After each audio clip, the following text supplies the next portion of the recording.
So our purpose is to actually participate in global supply chains and compete. And even here, we are willing to do things which would have been anathema to an earlier generation of policymakers. For example, the PLI scheme. The PLI scheme is quite a major intellectual break for Indian bureaucracy because it essentially supports and encourages those who are trying to become ever bigger. There is an inbuilt bias against expansion and clustering and scale in our policies because of misdirection of our idea that we need to help MSMEs. Yes, we need to help MSMEs, but we don't need to help them. We want to help them to become big. Stopping MSMEs from becoming big as a way of helping MSMEs is surely a bizarre way of thinking about it.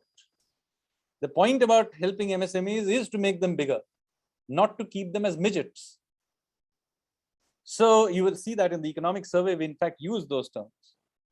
So this idea has been now become policy through the PLI scheme, where we actually reward companies and sectors for scaling up to global competitive levels.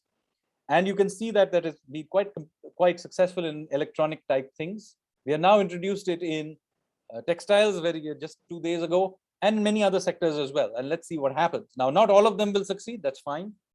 You know, the kind of approach we have of creative destruction allows for some amount of failure, which is perfectly fine. But some of it must succeed, and some of it will succeed. And then we will make our way forward.